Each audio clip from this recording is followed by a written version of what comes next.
Madame, Monsieur, bonsoir. Comme chaque vendredi, Question d'actu prend le temps de ralentir, de respirer, de s'arrêter sur les mots qui ont marqué la semaine. Des petites phrases, parfois lâchées en conférence de presse, d'autres bien pesées, bien ciselées, mais toutes chargées de sens et de stratégie, voire même parfois de tensions explosives.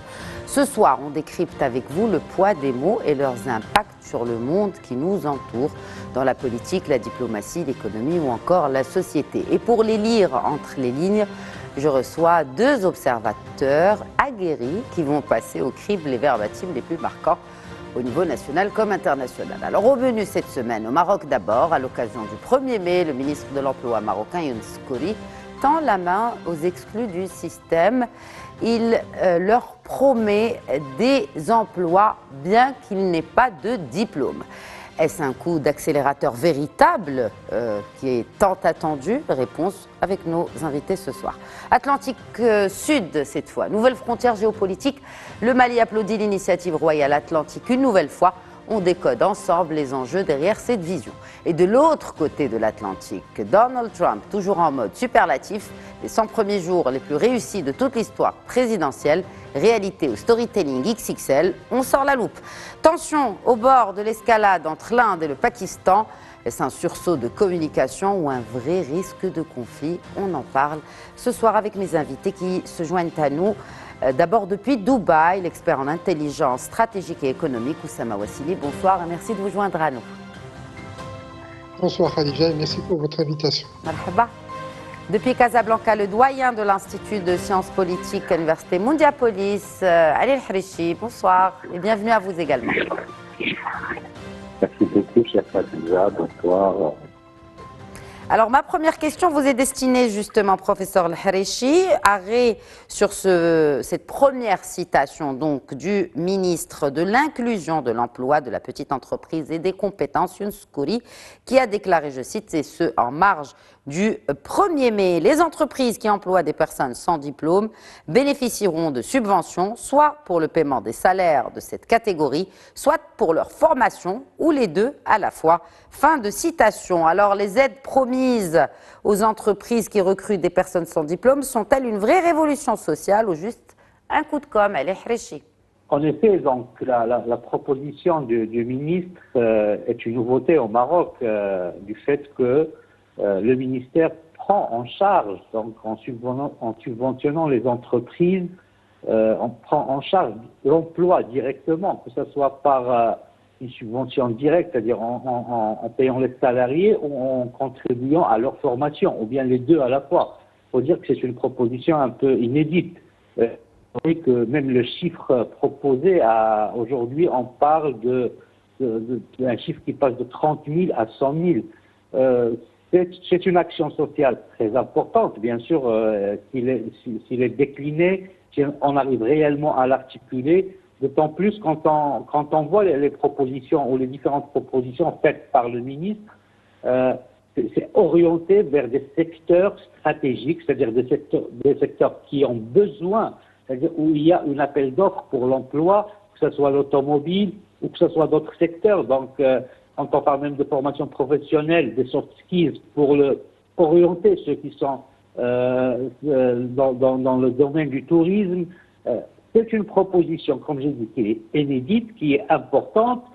Bien sûr, si le ministère arrive à la décliner dans la réalité des faits, ça reste très important de pouvoir prendre en charge un nombre aussi important de jeunes, et cette fois-ci sans diplôme. C'est-à-dire que le ministère et l'entreprise vont contribuer à la formation donc, professionnelle de ces jeunes-là, selon les besoins du marché marocain. Et ça reste une proposition donc importante, inédite, au vu du nombre, au vu de la manière, et c'est, je pense, la première fois qu'on a une proposition au Maroc qui va dans ce sens-là, par rapport à l'emploi et par rapport à la résorption du chômage qui reste très important. Oussama Wassini, est-ce aussi une manière de corriger les inégalités? Non, non, pas du tout, Khadija, je ne pense pas. Parce que j'étais en train de penser, comment se fait-il du jour au lendemain qu'on prend une tradition pareille? Donc je pense qu'au niveau de l'industrie ou au niveau des patronats, on se plaint des compétences des ouvriers ou des employés ou des cadres, je ne sais pas. Donc la question qui est en train de se poser maintenant, à travers ce qui vient d'être dit par le ministre, c'est que l'enseignement ne suit pas le tissu industriel de notre pays. Il y a un écart énorme entre ce que nous enseignons et ce que nous produisons sur notre territoire. Donc, premièrement, c'est ça cet écart. Et deuxièmement, peut-être que la population employable n'est pas assez bien portée par rapport au tissu économique marocain, qu'on se trouve dans cette situation où l'État doit subventionner les employeurs afin que le rendement soit à la hauteur. Très bien. En fait, c'est aussi un moyen de colmater, n'est-ce pas, l'écart ou le gap qu'il y a dans le système éducatif actuellement, qui ne suit plus finalement les besoins du marché du travail ou de l'emploi. Marché du travail. Oui, tout à fait, Khadija. Très bien. Nous allons passer à présent au deuxième verbatim, si vous n'avez rien à ajouter à Ali El-Harichi. Oui, je suis tout à fait d'accord. Effectivement, donc, comme j'ai dit tout à l'heure, ce que propose le marché et de quoi a besoin le marché marocain, et une telle proposition, si on la décline réellement dans la réalité, c'est une très très bonne chose et on arrive à réussir ce défi-là, ce challenge-là. Très bien. Deuxième verbatim, cette fois géopolitique, avec cette déclaration du ministre des Affaires étrangères du Mali en visite au Maroc, reçu d'ailleurs aux côtés du ministre burkinabé et nigérien par Sa Majesté le roi Mohamed VI au palais royal de Rabat. C'était lundi. Et à l'issue de cette réception, le ministre des Affaires étrangères malien déclare: l'initiative royale atlantique nous permettra d'avancer de façon solidaire dans le cadre d'un monde de plus en plus globalisé. Fin de la citation d'Abdoulaye Diop, ministre donc des Affaires étrangères du Mali. Concrètement, qu'a-t-elle de différent des anciennes visions panafricaines, l'initiative royale atlantique, Oussama Wassini? Bon, effectivement, il a tout à fait raison. Je partirai de deux chiffres. On sait qu'à partir de 2100, le continent le plus peuplé au monde, ce sera l'Afrique. On dépassera facilement les 2 milliards. Nous avons actuellement en Afrique plus de 300 millions d'habitants qui touchent plus de 5 000 $ par an. 5 000 $ par an, Khadija, c'est l'équivalent d'un salaire moyen européen ou occidental. Donc, imaginez, madame, que vous avez 300 millions d'habitants qui ont une capacité de consommation. C'est l'équivalent de l'Europe, de l'Union européenne. C'est toute une puissance en termes économiques. Comme on sait tout le monde très bien que le PIB, à hauteur de plus de 70%, il est constitué de la consommation. Nous disposons d'une population, 300 millions d'Africains qui touchent plus de 5 000 $ par an. Donc effectivement, si on prend ces trois pays, comme vous le savez très bien, madame, ainsi que les spectateurs, c'est des pays qui sont très très riches en termes de minéraux.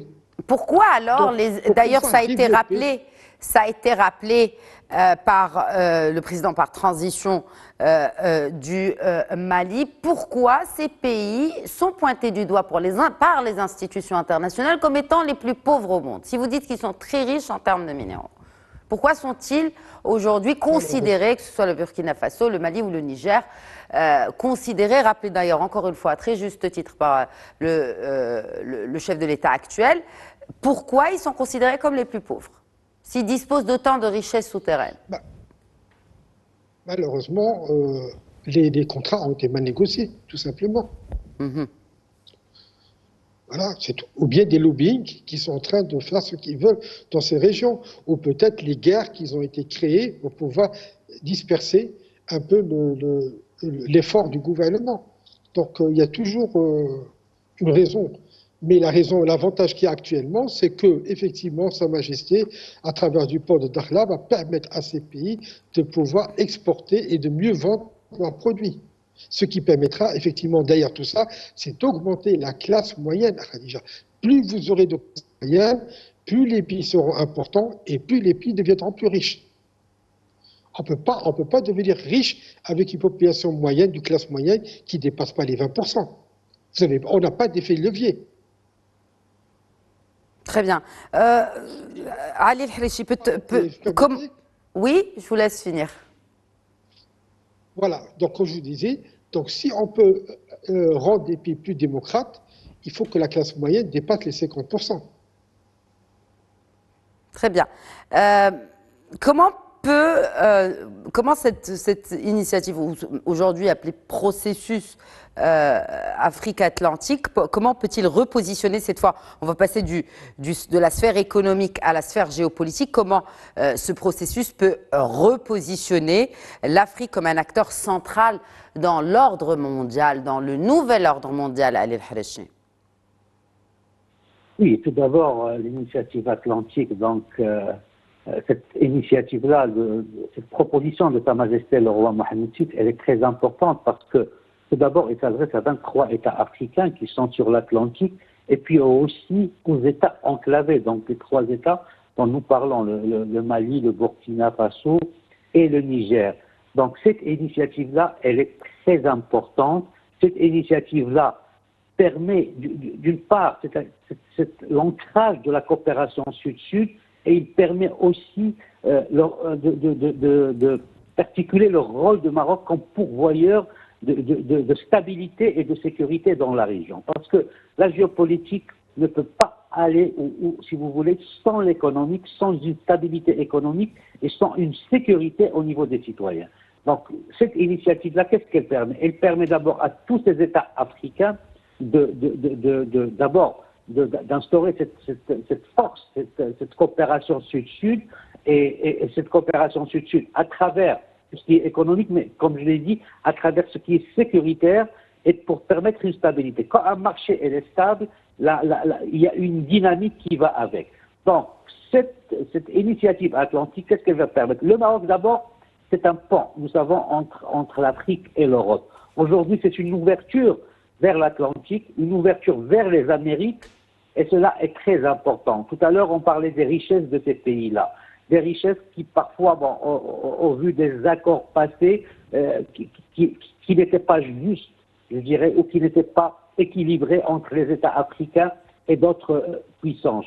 Aujourd'hui, quand on est une voie unique, quand on est une voie rassemblée, et quand on a un seul objectif, c'est la prospérité de tout le monde, le bien-être de tous les citoyens de cette sous-région de notre Afrique, cela permettra d'établir des ponts, d'abord de discussion, des ponts d'échange et des ponts avec une force. On échange avec une force en partant, c'est-à-dire en étant une force commune avec les Amériques. Et cela aussi est très important de point de vue géostratégique parce que cette région-là, malheureusement, aujourd'hui, nous voyons qu'il y a le terrorisme, il y a beaucoup de défis, il y a le défi de la migration, le défi de la sécheresse, et tous ces défis-là s'ajoutent à la non, je dirais,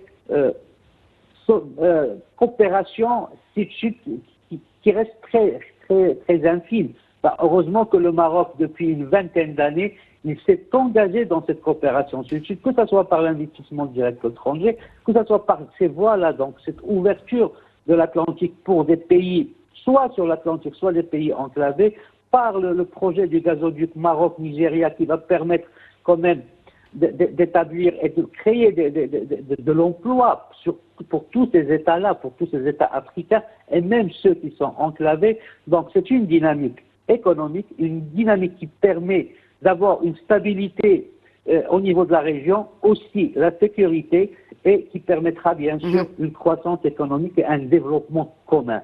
Et les Amériques ont besoin de ça quand je parle de la géostratégie, c'est-à-dire ils ont besoin de régions stables pour pouvoir aussi avoir un communicant, enfin on va dire pas un seul communicant, mais un représentant ou deux représentants d'une grande communauté qui est la communauté Afrique, je dirais Afrique-Atlantique, avec bien sûr les 3 États du Sahel enclavés, avec qui le Maroc a des relations ancestrales, qui sont là depuis des siècles et des siècles. Ils se sont solidifiés et consolidés ces dernières années. Très bien. Alors, vous avez parlé des Amériques. Nous y allons justement pour relire cette déclaration à l'occasion des 100 jours de son mandat, de son deuxième mandat. Il s'agit bien sûr du président des États-Unis, Donald Trump, qui a dit que eh bien, nous sommes ici au cœur de notre nation pour célébrer les 100 premiers jours les plus réussis de n'importe quelle administration de l'histoire de notre pays. Fin de la citation de Donald Trump. Oussama Ouassini, est-ce encore de la communication ou déjà une allégorie? Il y a une part de vérité, Madame Khadija. Je vous explique très simplement. Il y a seulement 3 gouvernements qui ont attaqué ce qu'on pourrait dire, entre guillemets, l'État profond. Il y a eu Gerald Kennedy, bien entendu, il y a eu Nixon, et maintenant Trump. Effectivement, après ces 3 mois, un grand déballage a été fait. On sait très bien au niveau de l'USAID, les aides au développement, quel était leur intérêt. L'affaire des droits de douane, bon, effectivement, ça a été mal joué, mais je reconnais une seule chose, en tant qu'expert au niveau de la supply chain, il a créé un bordel total au niveau de la logistique et de la supply chain. Tout le monde est en train de revoir leurs cartes. Mais il y a aussi 2 choses qui, pour moi, que j'ai pu lire, qui m'ont attiré. Il y a l'affaire des universités, surtout celle de Columbia et de Harvard, et l'affaire de Powell, le directeur général de la Fed. Donc, si je prends par exemple au niveau universitaire, Harvard, vous savez très bien, madame, que Harvard, c'est une école d'élite. Et c'est une école, ce sont des écoles, il y a aux États-Unis, toute donation à cette université est exonérée d'impôts. Et vous savez très bien que les ex-illumines de Harvard, c'est des élites mondiaux. Donc, je peux vous donner des chiffres, par exemple. Vous savez que Harvard, le capital de Harvard est de 64 milliards de dollars. Vous savez, madame, que le retour sur investissement de leur argent qu'ils placent leur rapporte 4,5 milliards de dollars. Et malgré cela, elles reçoivent chaque année 550 millions de dollars de subventions. Sans parler d'autres choses. Je ne sais pas, donc je pousse à vos téléspectateurs d'aller titiller dessus. Et crois-moi, ça a fait un énorme bug au niveau des États-Unis, au niveau des universités, même Columbia et d'autres qui ont suivi. Donc ces décisions de suspendre les aides pour Harvard, ainsi que les décisions douanières, si elles étaient mieux appliquées, pour vous, c'est une chose positive pour les États-Unis et pour le reste du monde? Non, pour les États-Unis, parce qu'il ne faut pas oublier une chose, Khadija, il y a un marteau sur leur tête. Alors, s'ils ne règlent pas le problème de l'endettement des États-Unis cette année ou l'année prochaine, ils n'arriveront plus à rembourser leurs dettes. Et comme vous savez très bien, lorsqu'il a mis les droits de douane, vous savez très bien que le cours du dollar a baissé. Vous savez aussi bien que les Chinois et les Japonais ont vendu plus de 100 milliards de dollars de bons de trésor. Et sachant qu'ils doivent rembourser en fin d'année plus de 9 000 milliards de dollars. Alors, lorsqu'on sait très bien que plus de la moitié du pétrole n'est plus vendu en dollars, ça veut dire 50% de moins de besoin de dollars pour acheter du pétrole. Donc, qui peut imprimer du dollar? C'est la Fed. Et comme, je prenais un exemple très simple, on produit 100 millions de barils par jour. On va faire une hypothèse. Imaginons que le baril coûte $1. Donc, chaque jour, il faut plus de 100 millions de dollars. Donc, la Fed, chaque jour, imprimait 100 millions de dollars pour que les gens puissent acheter ce pétrole. Maintenant, plus de 50% n'est plus vendu en dollars. Donc, 50 milliards de dollars que vous avez imprimés il y a 10 ans, ou 15 ans, ou 5 ans, ou 3 ans, un jour, maintenant, il faudra les rembourser. Mais comme le dollar n'est plus demandé, il faut qu'on trouve une solution. Donc, la solution, c'est de diminuer les dépenses de l'État pour que les dettes soient atténuées. Donc, ça, c'est la première des choses. Donc, pour revenir à la Fed, J'ai beaucoup aimé, par exemple, pour comprendre un peu Trump, comment il raisonne, et je dis très souvent auprès de mes clients et auprès des établissements, il faut comprendre que les réactions de Trump, c'est juste la proxy. Derrière tout ça, il y a d'autres intérêts qu'il cherche. Ce n'est pas ce qu'il est en train de dire. Ce qu'il est en train de dire, c'est juste un moyen de pouvoir tout simplement provoquer, déclencher un process pour qu'on puisse arriver à là où on veut que la vraie discussion commence. Est-ce que c'est le cas pour les tarifs douaniers? Est-ce que c'est le cas pour les tarifs douaniers, par exemple? Ah oui, par exemple, on a remarqué très simplement, il y a beaucoup de pays qui sont venus frapper à la porte. Il y a eu plus de 500 milliards de dollars qui vont être investis pour des entreprises qui vont venir s'installer aux États-Unis. Vous avez une grande partie de l'industrie européenne qui se retrouvait en train de s'installer aux États-Unis. D'accord. Rapidement, pour clore ce chapitre de Trump, je vous prie, Oussama Wassini. Merci. Voilà. Donc, si on prend Powell, on sait très bien qu'effectivement Powell n'a pas suivi président sur le taux d'intérêt la Fed. Donc, on sait très bien que Trump ne pouvait pas virer Powell, parce que Powell ne quittera que vers mai 2026. Mais qu'est-ce qu'il a fait avec ses déclarations? Il a juste rendu sa dernière année ingérable, parce qu'il aura tellement de pression maintenant qu'ils vont commencer à descendre sur le patron de la Fed, qu'un jour, il doit discuter avec Trump pour pouvoir régler ce problème. Donc les 100 premiers jours, une réussite, pas une réussite? Oui. Pour moi, une assez bonne réussite. Effectivement, il y a une seule chose, c'est au niveau des droits de douane où il a gaffé. Okay. En augmentant... aux grandes dames des GAFAM d'ailleurs. Aux grandes dames des GAFAM. Hein. Oui. Ali, un commentaire d'abord sur Trump, les 100 premiers jours en quelques mots, et puis surtout la tension à la frontière pakistano-indienne. Un dernier mot sur Trump, les 100 premiers jours. Rapidement, il n'y a pas de bon et de mauvais dans les relations internationales, il y a les intérêts. Je pense que Trump, à mon avis, il a proposé un programme qu'il est en train d'appliquer à la lettre. Il a proposé de réduire donc la dette publique américaine par la tarification douanière. Il est passé à cette étape-là. Donc maintenant, comment cela se décline, quels sont où va-t-il s'arrêter? On ne sait pas. Ça dépend de l'autre, c'est-à-dire des autres pays. Il a proposé aussi, donc par rapport aux émigrants, pour ce qui était, c'est-à-dire l'immigration illégale et illicite, donc il en a expulsé un grand nombre, on parle de presque 139 000 sans-papiers. Il a proposé sur le plan de la paix, donc la paix dans la politique extérieure américaine, oui, il a essayé, donc on a vu aujourd'hui, un chemin vers la paix. Bon, ce sont les trois grandes propositions, que ce soit les deux sur le plan interne et une sur le plan externe. C'est une réussite dans le sens où il a essayé d'appliquer ce qu'il a promu à ses électeurs. Maintenant, il faut encore attendre, je pense, 100 jours pour voir la déclinaison de ces actions et ces mesures. Absolument. De toute façon, avec plus de 140 décrets présidentiels, ce ne sont pas les actualités qui manquent en provenance des États-Unis. Alors, lui n'a pas attendu qu'il y ait vraiment une menace pour l'annoncer. Il s'agit du ministre pakistanais de l'information. C'est l'information qu'il a partagée mercredi. Je cite le ministre pakistanais de l'information, Ataullah Tarar. Le Pakistan dispose de renseignements crédibles selon lesquels l'Inde a l'intention de lancer une frappe militaire dans les prochaines 24 à 36 heures en utilisant l'incident de Pahalgam comme prétexte. Fin de citation. Citation qui date de mercredi, 24 heures plus tard. Donc jeudi, il n'y a rien. Aujourd'hui non plus, l'Inde n'a pas attaqué le Pakistan. Un commentaire à Ali El-Harichi et aussi peut-être un rappel de l'histoire tendue entre ces deux voisins.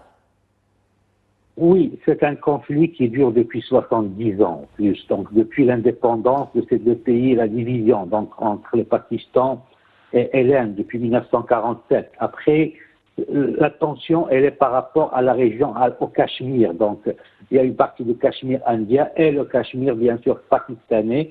Et c'est là où le bât blesse entre les deux pays. Chacun se réclame de cette région-là, surtout pour le Cachemire indien où la majorité de la population est musulmane. Maintenant, il y a eu des attentats, il y a eu des morts, donc il y a le 22 avril, je pense une dizaine de jours, Et puis la réaction, elle est là. On parle de 770 kilomètres qui séparent ces deux régions-là. Il y a une tension, il y a des tirs de part et d'autre. Il n'y a pas de guerre donc ouverte. Mais s'il devait y avoir avoir guerre, le vice-président américain J.D. Vance a dit depuis Washington hier jeudi qu'il espérait que le Pakistan coopérait avec l'Inde pour justement peut-être éliminer les militants qui sont basés au Pakistan et qui mènent des attaques, notamment les extrémistes depuis le Pakistan sur l'Inde et sur le Cachemire indien. Oui, tout à fait. Donc cette action-là, après, tout ce qu'on peut lire dans la presse, c'est une action de terroristes ou d'extrémistes, donc au niveau qui ont touché des civils, et c'est déplorable, bien sûr. Mais il faut comprendre qu'entre le Pakistan et l'Inde, c'est un conflit qui dure depuis, comme j'ai dit, 70 ans. C'est un problème d'identité, d'idéologie, de religion. Et il y a d'autres choses. C'est-à-dire il y a la dissuasion. Heureusement qu'il y a la dissuasion nucléaire, parce que là, ces deux pays ont tous les deux d'armes atomiques et ils ne peuvent pas l'utiliser. Heureusement, parce qu'il y a quelque chose qui s'appelle la dissuasion nucléaire. Merci. Qui permet à un certain moment qu'il y a d'autres acteurs comme les Américains qui interviennent, qui sont partenaires et qui sont partenaires des deux États, donc que ce soit le Pakistan ou de l'Inde, et pour pouvoir trouver une solution par rapport à ce conflit qui va rester, parce que même le ministre pakistanais aujourd'hui... Mais pas une confrontation, on n'est pas face à une guerre, rapidement. Oui, non. Pas de guerre, mais il y a d'autres choses qui se passent, c'est-à-dire par rapport au fleuve de l'Indus, où il y a un accord en 1960, c'est un fleuve qui sort de l'Inde, qui passe par le Cachemire, qui passe au Pakistan. L'accord de 1960, l'Inde veut le revoir, et s'il le revoit, il y aura un problème par rapport au Pakistan. Ce sera une autre guerre, une guerre, je dirais, agricole, économique, parce que il y a déjà la sécheresse au Pakistan. Si cet accord sur ce fleuve qui passe par l'Inde et qui arrive au Pakistan, le débit est réduit, il va y avoir des conséquences pire que une forme de guerre alimentaire sur l'agriculture, sur les productions agricoles du Pakistan. Et ça, c'est un point très important avec lequel l'Inde, aujourd'hui, il veut revoir cet accord-là de 1960, et c'est un outil, c'est un instrument de guerre. Donc peut-être qu'il n'y aura pas de guerre, il y a des tirs de par-ci, de par-là, mais ce sont ces instruments auxquels vont recourir les deux pays pour essayer de pousser l'autre à plus de concessions. Merci Adil Harichi. Merci d'avoir été avec nous. Mes remerciements vont également à Oussama Wassimi. C'était un plaisir de vous accueillir. Merci beaucoup. Voilà, c'est la fin de cet épisode de Questions d'actu. Très bonne soirée.